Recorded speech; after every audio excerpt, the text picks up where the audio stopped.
শিক্ষার্থীরা, আজকেও আমি তোমাদের মাঝে নতুন একটি ভিডিও নিয়ে আসলাম সি প্রোগ্রামের আইসিটির পঞ্চম অধ্যায়। আমি গত ভিডিওতে দুইটি সংখ্যার যোগফল কীভাবে নির্ণয় করতে হয় তার অ্যালগরিদম, ফ্লো চার্ট এবং সি প্রোগ্রাম করে দিয়েছি, তোমরা দেখে নিতে পারো। এখন আমি যেটি সলিউশন করব সেটি হলো দুইটি সংখ্যার গড় নির্ণয়ের অ্যালগরিদম, ফ্লো চার্ট এবং সি প্রোগ্রাম।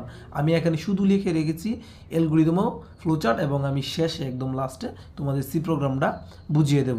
আর যদি আমি আগেও বলেছি গত ভিডিওতে যে সবচেয়ে গুরুত্বপূর্ণ পার্ট হচ্ছে আমাদের ফ্লো চার্ট। আমরা ফ্লো চার্টটা যদি খুব ভালোভাবে রপ্ত করতে পারি বা বুঝি, তাহলে আমাদের অ্যালগরিদম এবং সি প্রোগ্রাম কোথাও আমরা আটকাবো না, খুব সহজেই সলিউশন করতে পারবো। তাহলে দেখো, দুটি সংখ্যার ক্ষেত্রে আমি ধরে নিই যে বরাবরের মতন দুটি সংখ্যা, একটা এ এবং একটি বি। তাহলে প্রথমে আমরা ফ্লো চার্টটি সলিউশন করি, তারপরে অ্যালগরিদম। আমরা জানি ফ্লো চার্টের একটা বেসিক স্ট্রাকচার রয়েছে। বেসিক স্ট্রাকচারটি হচ্ছে এরকম: প্রথমে শুরু, তারপরে ইনপুট, তারপরে প্রসেস, তারপরে আউটপুট এবং তারপরে ইন্ট। এটাকে একদম আমাদের মুখস্থ করতে হবে। এবং এই ফ্লো চার্টটার এই বেসিক স্ট্রাকচারটা মানে অঙ্কন করার পর ভিতরে অন্যান্য বিষয়বস্তু বসাতে হবে আমাদের ডাক অনুযায়ী। যেহেতু ডাকে বলা আছে যে দুটি সংখ্যার গড় নির্ণয় করো, গড়কে আমরা ইংলিশে বলতে পারি অ্যাভারেজ। তাহলে প্রথমে লিখবো স্টার্ট, মানে শুরু করবো ফ্লো চার্টটা, তারপরে লিখবো ইনপুট এ বি। যেহেতু আমাদের দুটি সংখ্যা এ এবং বি, আমরা একসাথে ওয়াইও ধরতে পারতাম। তারপরে আমাদের যেহেতু অ্যাভারেজ নির্ণয় করতে হবে, আমরা এখানে বানান করে অ্যাভারেজ লিখে দেবো। প্রসেসিংয়ের করে লিখবো A V E R A G, average লিখবো এবং সমান সমান দিয়ে আমরা লিখে দেবো যে এ প্লাস বি, এবং এই স্ল্যাশ চিহ্ন দ্বারা মূলত আমরা ভাগ বোঝাচ্ছি, ভাগ টু।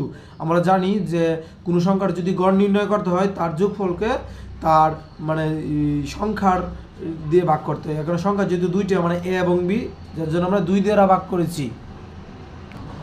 এখানে যদি আসলে আমাদের তিনটি সংখ্যার বলা হতো, তাহলে আমরা লিখতাম যে ইনপুট এ বি সি, এবং এখানে এ যোগ বি যোগ সি, এবং ভাগ করতাম আমরা তিন দ্বারা, কারণ সংখ্যা তিনটি। এখানে যদি সংখ্যা দুইটি, আমরা দুই দ্বারাই ভাগ করতে পারি। এবং লাস্টে লিখে দেবো প্রিন্ট অ্যাভারেজ।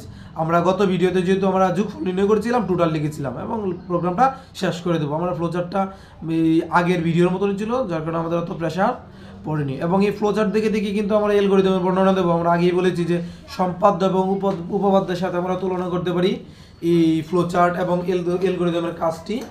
তাহলে এই ফ্লোচার্ট দেখে দেখে আমরা অ্যালগরিদমের বর্ণনা দেব। প্রথমেই আমরা এটাকে ধরে নেব প্রথম ধাপ, যার কারণে আমাদের লিখবো ধাপ 1-এ শুরু করি, এবং ধাপ দ্বিতীয়তে আমরা লিখব যে সংখ্যা দুইটি, মানে এ এবং বি এর মান ইনপুট করি বা গ্রহণ করি। এবং ধাপ 3 মূলত আমাদের মূল প্রসেসটা বা মূল কাজটা, আমরা কি নির্ণয় করবো? গড়। তাহলে এখানে লিখবো যে দুইটি সংখ্যার গড়, এবং গড় কীভাবে নির্ণয় করছি? এভারেজ সমান সমান এক যোগ এ যোগ বি, এবং ভাগ দিয়েছি 2 দ্বারা, এবং নির্ণয় করি। এখানে যা থাকবে তাই লিখে দেবো, জাস্ট শেষে লিখে দেবো আমরা নির্ণয় করি। এবং ধাপ 4-এ আমরা যেহেতু ফলাফল প্রিন্ট করবো, এর জন্য আমরা লিখে দেবো ফলাফল প্রিন্ট করি বা অ্যাভারেজ প্রিন্ট করি। এবং পঞ্চমে যেহেতু আমাদের শেষ, লিখে দেবো শেষ করি। এই হলো আমার অ্যালগরিদমের পার্ট। এই দুইটা পার্টই সহজ ছিল, কিন্তু এখন আমি তোমাদেরকে সলিউশন করে দেবো এটার সি প্রোগ্রাম, মানে দুইটি সংখ্যার গড় নির্ণয়ের সি প্রোগ্রামটি সলিউশন করে দেবো। এখানে দেখতে পাচ্ছ আমি অলরেডি একটা বেসিক স্ট্রাকচারটি লিখে রেখেছি সি প্রোগ্রামের, মানে উপরে লিখে দিয়েছি দুটি সংখ্যার গড় নির্ণয় সি প্রোগ্রাম। এটা মূলত আমাদের ঘ নাম্বারে বলা থাকে সি প্রোগ্রামটা, আর ফ্লো চার্ট মূলত গ নাম্বারে বলা থাকে বা অ্যালগরিদম গ নাম্বারে বলা থাকে।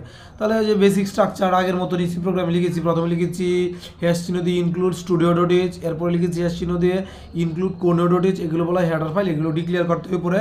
এবং তারপরে লিখতে হয় মেইন, এবং ব্র্যাকেট দ্বারা সেমিকোলন দ্বারা তোমরা মুখস্থ করে নেবে পুরোপুরি।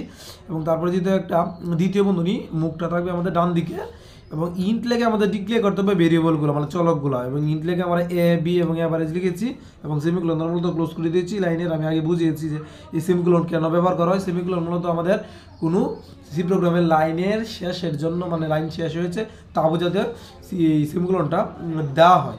আমি এখানে একটু জায়গা ফাঁকা রেখেছি এই মূল কাজটা করার জন্য, এবং লাস্টে লিখেছি যে প্রিন্টএফ এবং মডুলাস ডি দিয়ে, এবং অ্যাভারেজ লিখেছি, এবং লাস্ট লিখেছি গ্যাচ, এবং আমি ব্র্যাকেট দ্বারা ক্লোজ করে দিচ্ছি। এই ব্র্যাকেটটা যেহেতু আমাদের এই ডান দিকে ছিল, এবং এই ব্র্যাকেটটা আমি ঘুরিয়ে দিচ্ছি বাম দিকে। এগুলো আমাদের মূলত সি প্রোগ্রামের নিয়ম, এইভাবে ক্লোজটা করতে হয়। তাহলে দেখো মাঝখানে আমি কী বসাবো, এই পুরো স্ট্রাকচারটা তোমরা মুখস্থ করে নেবে, তাহলে তোমাদের যে কোনো সি প্রোগ্রাম খুব সহজেই করতে পারবে।